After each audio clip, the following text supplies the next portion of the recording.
In this first impressions video of the Harley-Davidson Breakout 117, I'm going to give you a brief history of the bike, some headline specifications, and then I'm going to give you my first ride impression. This isn't a full comprehensive review, but I think it's a decent starting point if you don't know much about the bike. The Breakout was first introduced in 2013 as part of the Harley-Davidson Softail lineup. It was designed to embody the aggressive look and feel of drag racing bikes with a long, low-slung chassis and bold styling. The Breakout quickly became known for its distinctive, stretched-out fuel tank, wide rear tyre, and an overall muscle bike aesthetic that made it stand out in Harley-Davidson's cruiser segment. In its early years, the Breakout was powered by the twin-cam engine, but in 2018 it received a major update with Harley-Davidson's switch to the Milwaukee 8 platform. This brought improved performance, smoother power delivery, and a better overall ride quality. The bike retained its signature design elements while integrating modern engineering advancements like improved suspension and handling.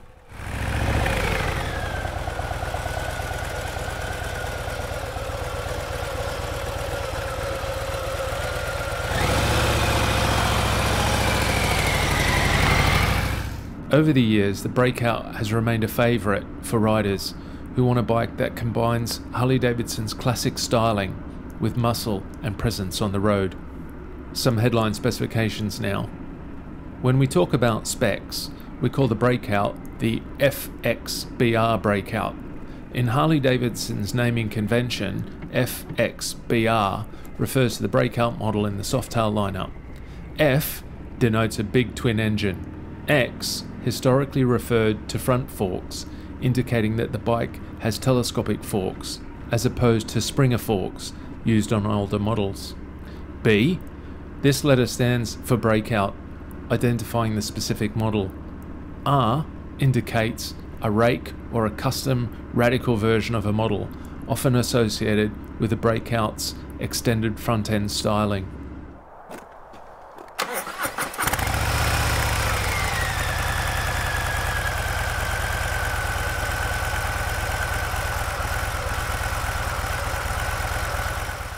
The heart of the Breakout is a Milwaukee 8 117 engine.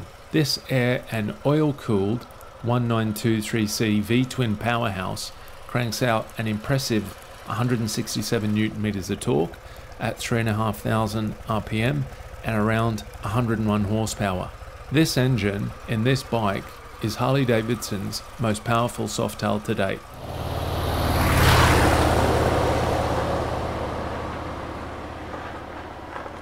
The Breakout 117 features the heavy breather intake, which adds both a performance edge and aggressive styling.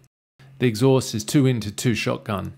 The Breakout rides on Harley-Davidson's Softail steel frame, as previously mentioned, 6-speed transmission, and final drive is belt. Front forks are 49mm with dual bending valves, offering 130mm of travel, and a preload adjustable monoshock at the rear with 68mm of travel. Dual bending forks have two valving systems, one for large bumps and one for small. Front disc is 300mm and the rear is 292mm. There's a 4-piston caliper up front and a 2-piston caliper on the back. ABS is standard.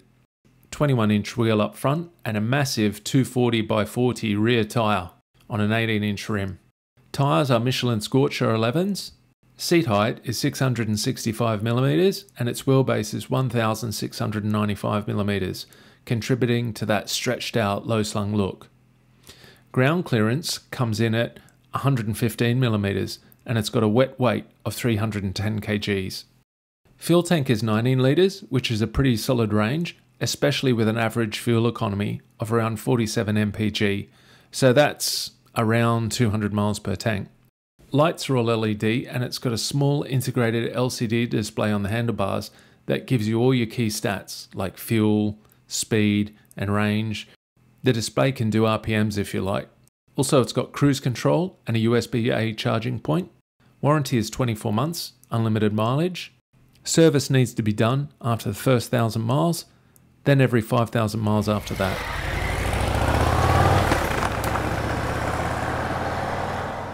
This bike felt great for me right from the start.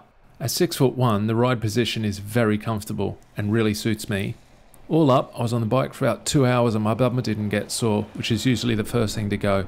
The cruiser category is one of my favourite categories of bikes because you don't feel like you need to race every other vehicle on the road, and you can really relax and enjoy yourself when you're out on a ride.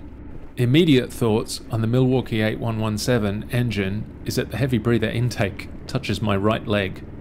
On the heavy breather, you can really hear the intake as you're going along. Throttle response is great, loads of low end torque as you would expect. This bike is lovely to ride between 1000 and 2000 RPM. Great level of vibration on the Milwaukee 117, and I didn't feel the engine got hot at any time, but we are coming into autumn here, so it's not the best test. Clutch isn't heavy and my hand isn't sore, so it's light enough. I love the gear shifting on Harley Davidsons. They really make you work for each change. Great sounding clunk on the change with a 6-speed transmission. I like a quiet bike these days, and this one sounds great. If this was my bike, I think I'd just keep the stock exhaust. I do know a lot of people that would change it for a louder one though. The Breakout isn't the fastest steerer due to its long wheelbase and slack front end, but I quite like that about it. In the footage here, you're seeing me go down what looks like an off-road track. Yeah, right, the bike's not made for this, but it wasn't bad. I don't mind the slower pace of everything due to the long wheelbase on the bike. It wasn't a handful for me to move around either. The bike is definitely low, and I did scrape the pegs at least once on a roundabout. I never looked this up, but I did on this bike, and I now know that the maximum lean angle is 26.8 degrees. Brakes aren't crabby, and they fit with a more relaxed style of this bike.